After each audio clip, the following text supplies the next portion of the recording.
thing to eat on my car is chickens. Whew. Good morning, everybody. It's me, Spencer Lee, back with another video. Today, we are out here, just past sunrise, out on this trail that we are about to go hiking on.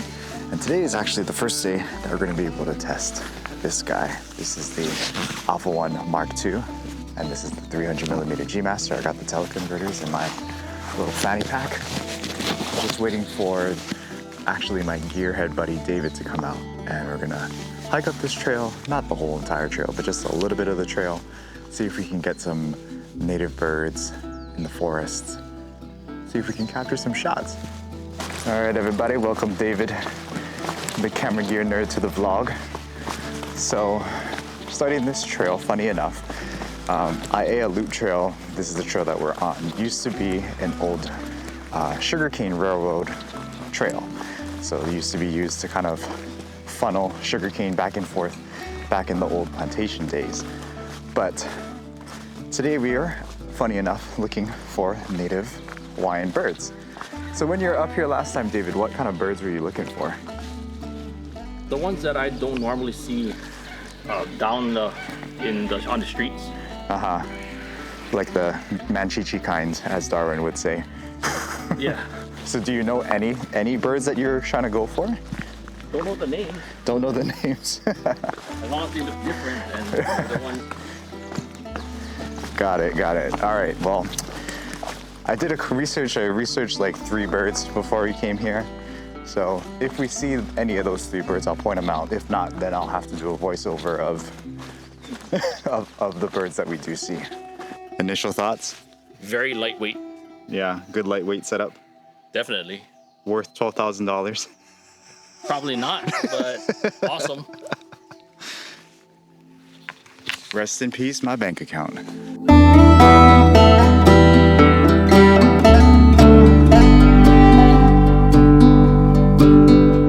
We just stumbled across the mother lode of birds in this one little tree over here. Not the native birds, but these, I believe, are like the Japanese white-eye warbler or whatever, however you pronounce it. I think that's what they are.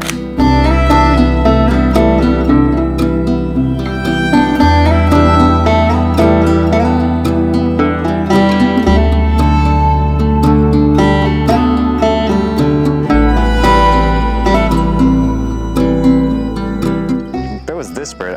I think this is like the Japanese white-eye one. No, that's a red-billed Liothrix. Oh. Well, there you go. It's a beautiful. Look at this one. All right, well, got some tips for some birders. Looks like we're in the good spot because that's where the birders are, so let's keep going. Hopefully we can get some better ones.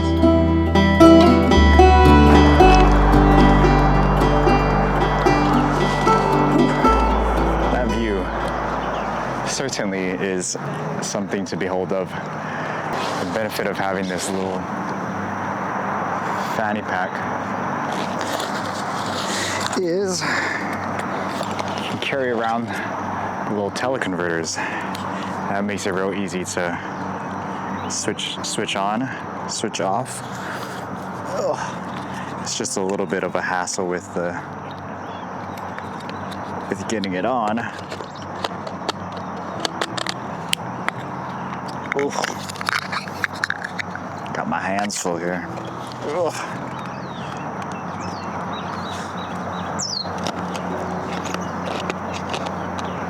Something in that tree. Get the freaking teleconverter on, Spencer!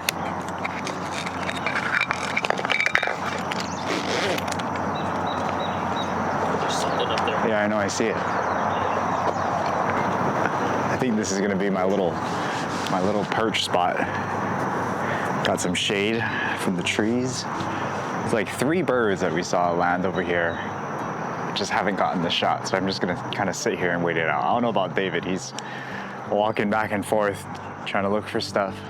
With these small native birds, I think the key is to just kind of sit, wait, listen to where they're at, and look, and hope that you get lucky. Hopefully you get a clear line of sight before they take off and move again, because these guys are super small, super fast.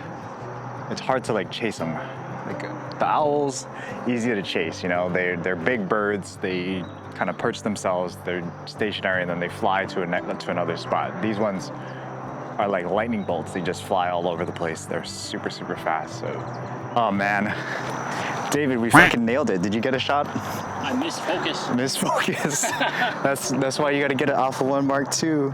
Oh my God. So that one tiny little ohia that we found over here, there was a amaki that just came, swooped underneath it, was hanging out underneath it. David saw it and I'm like, and he said, oh, just shoot the ohia. So yeah, shot the ohia, was able to get it.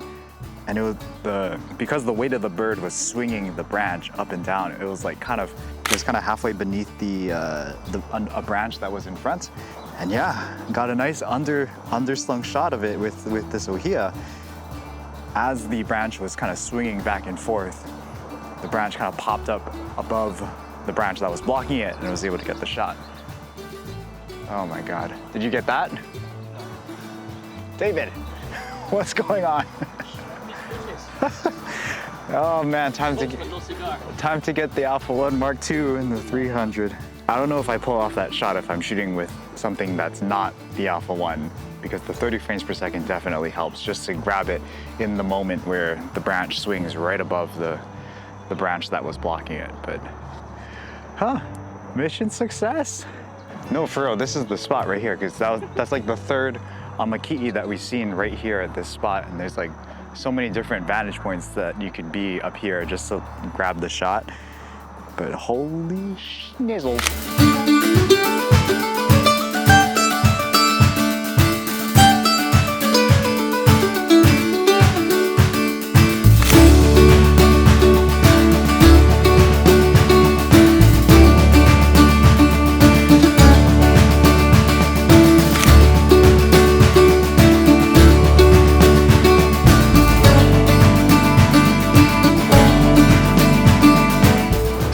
Camp myself right by the ohia that we saw earlier. I'm thinking if the amakihi were to come back to, I guess take another peek at that one little ohia leaf, then I should just camp here and just wait it out.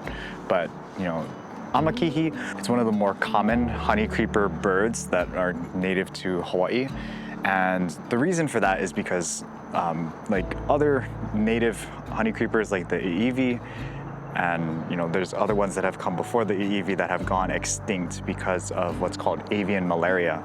And that's why a lot of like bird conservationists really try to recommend people try to decrease the amount of mosquitoes and the mosquitoes in your local area to preserve the livelihood of these native birds and to prevent the spread of avian malaria. But the amakihi have pretty much adapted and have grown resistance to avian malaria and other diseases that have killed off other honey creepers in the past. It made their species a much more stronger, and they're actually not one of the endangered birds anymore. That's why it was so easy to get them. I heard one. I don't know where they are though. In terms of native Hawaiian folklore, the amakihi were the friendly birds that you would encounter when going through the forest. They would often guide travelers through whatever forest, and that mythology from them probably developed because they are really loud. Like you can hear them chirping, and every time we hear them chirp, we're like looking around, trying to figure out where they are. So yeah, pretty cool that we were able to get one right away. We used the 300GM with the 2x teleconverter, and I believe I also put the camera into crop mode and was able to get those shots that we did. But yeah, just gonna camp out by our ohia, or just camp out this area because there's like 3 or 4 times where we saw glimpses of the amakihi. So yeah, definitely gonna try to see if we can get more shots. Doing a little bit more camping up here.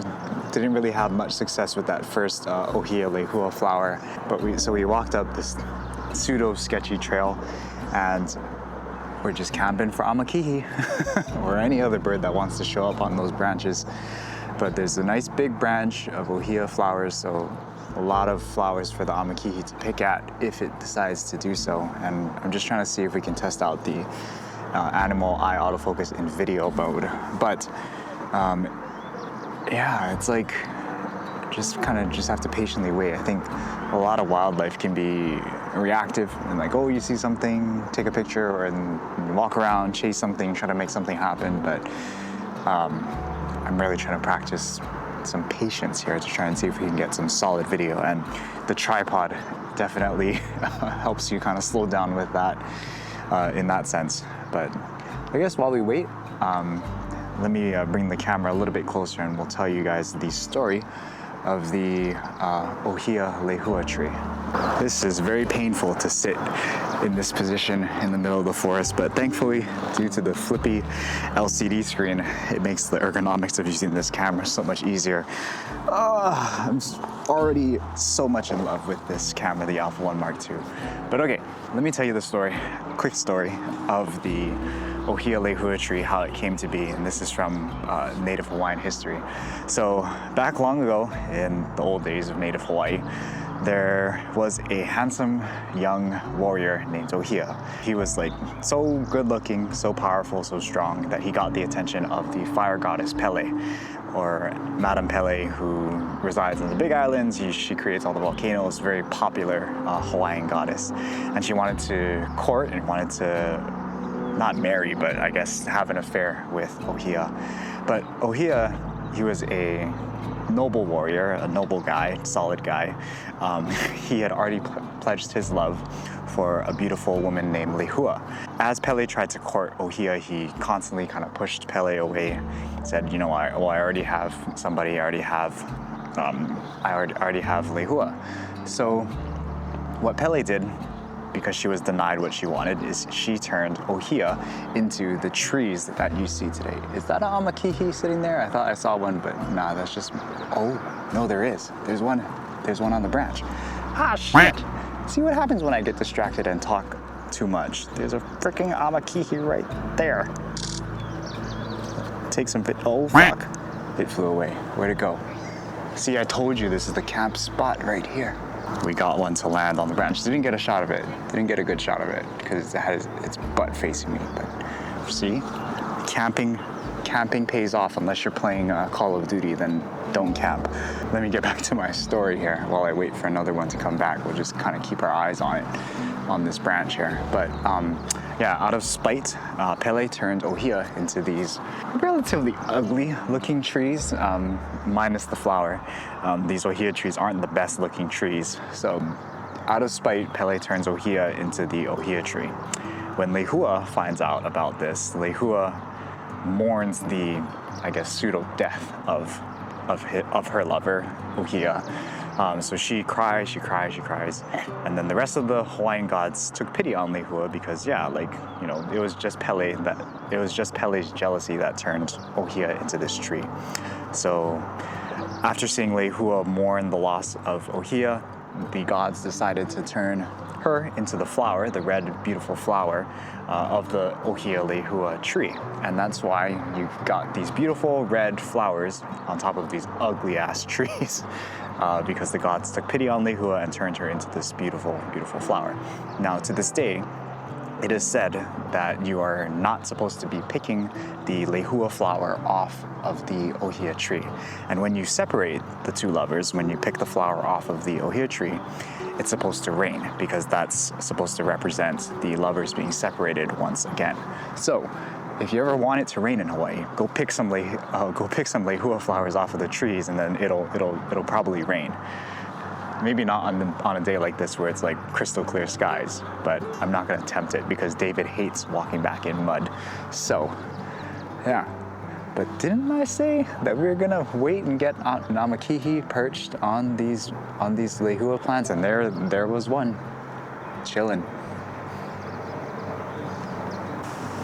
All right, guys, welcome back to Aiea Loop Trail. We are out here once again trying to get a photograph of the amakihi, those small little birds. Got a shot here a couple of days ago. Last time it was pretty bright, so it didn't really work the best, I would say. I feel like we could do better. Plus the bird was kind of hanging upside down, so I figured I'd come back, try to see if we can get something a little bit better. But I also wanted to give my final thoughts on using this guy, the A1ii Mark II, for wildlife photography. All right, so overall, I think the A1ii Mark II is just an amazing camera for wildlife photography. The original A1ii already had the speed and the resolution, and the A1ii Mark II just improves that with better technology and better software, which is, I guess, why some people thought it was pretty much the original Alpha 1 with the software update. But I also want to talk about this tilty flippy LCD screen, which is a really big game changer for wildlife photographers. Ooh, there's one in the tree now. See, I told you this is the spot. Shooting silent to try to see if we can get these guys. Where'd it go? Where'd it go? Where'd it go? Top right of the tree now. Oh man, these guys are hard to photograph, but oh.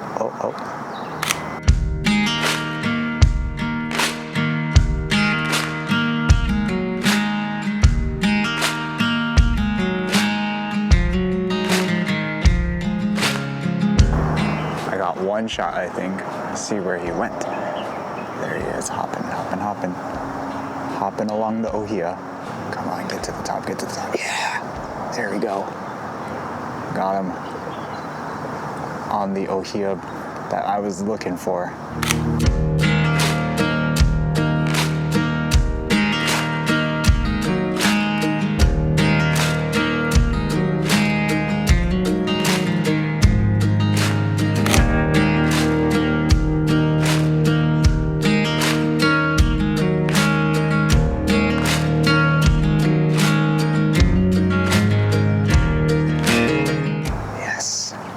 Even better.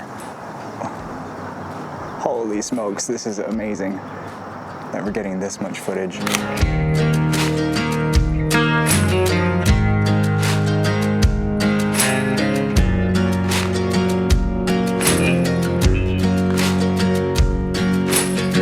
Yes! Perfect. Woohoo! Oh man. Nothing better than wildlife photography, honestly. I might transition my whole photography career to just doing wildlife photography, because while you gotta work a lot harder for these shots, man, when you get them, the hard work definitely pays off. All right, let me go find another spot, because now I need a different shot, because I got this one. I got exactly what I was looking for up here. Let me see if we can just find a better spot to film the rest of this video. Yes, sir. It's still there on the branch. Oh, it's on the lower side. Yeah. Whoa, so fast. It is fast. Whoa. So fast.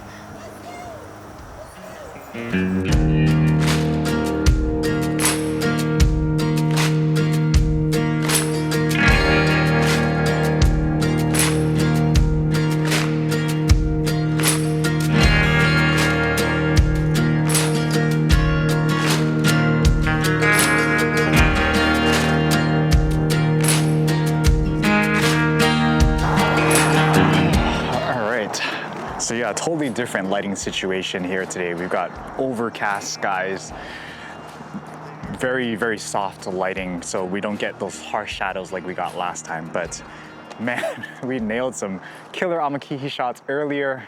Like just now, I'm gonna go back up once we are done finishing this vlog, but I wanted to give my concluding thoughts on the Alpha 1 Mark II for wildlife photography. Now, the original Alpha 1 was already pretty solid for wildlife photography.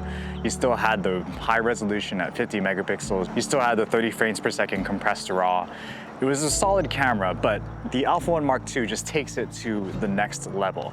The first reason being pre-capture. Pre-capture is going to allow you to essentially capture images that you would have missed otherwise, just due to your reaction time maybe not being as fast. With the pre-capture functionality, you're still gonna be able to grab shots that you otherwise would have missed.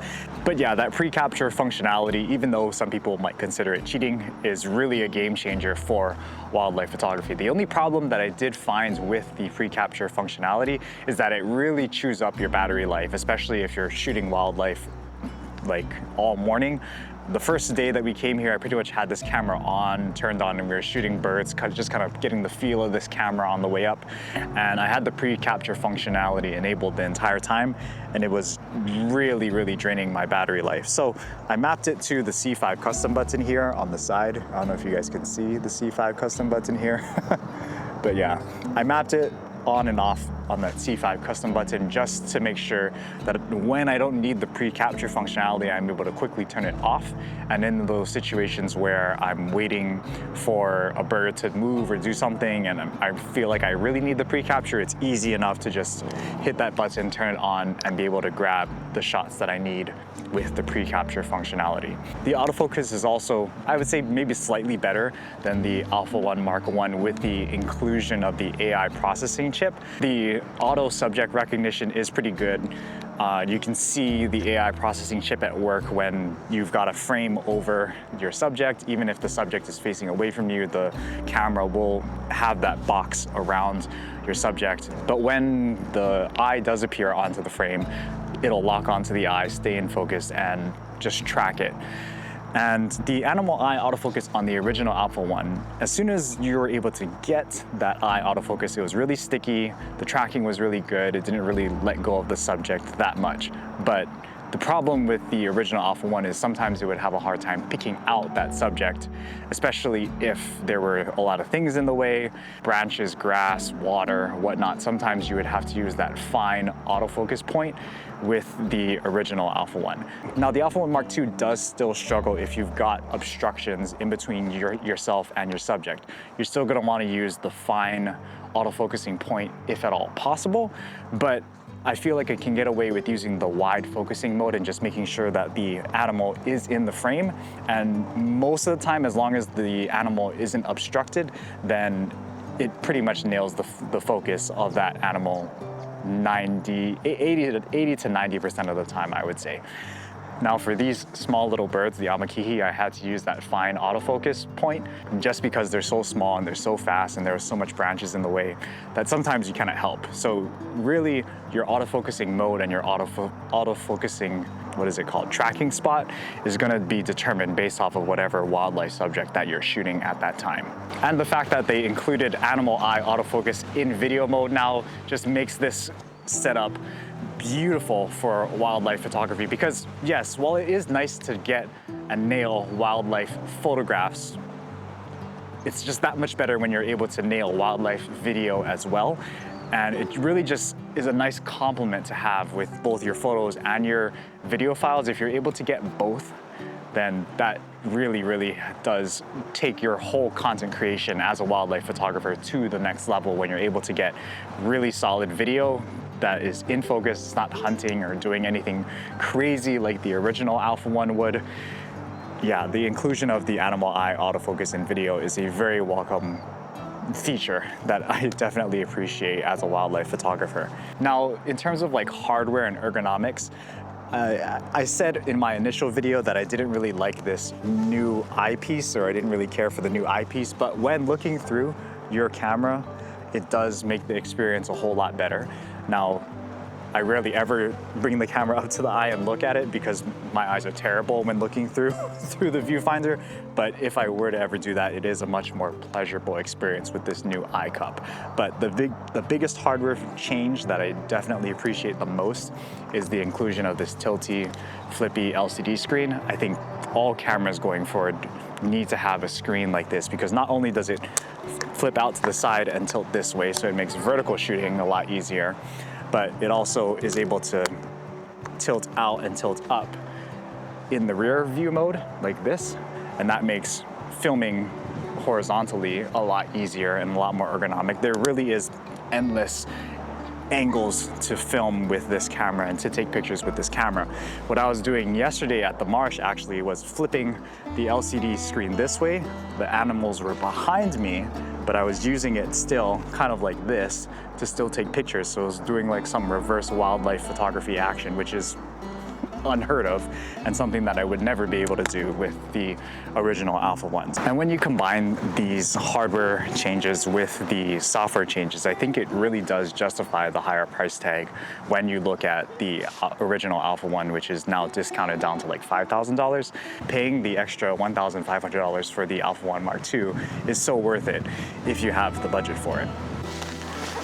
Well, we just wasted about half an hour of our lives trying to look for another bird, the elepaio. That's an endangered bird.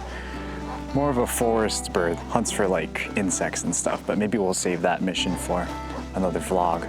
But thanks so much for tuning in, watching my review for wildlife photography of the Alpha 1 Mark II. Stay tuned next week because I'm sure we'll be testing this camera more and more as we spend more time with it. But thanks so much for watching. If you like this type of content, this travel, vacation, a little bit of photography education, make sure you hit that like button, comment below, and subscribe if you aren't ready. And maybe you'll see David next time wandering in the forest with me. All right, peace out. See you guys later.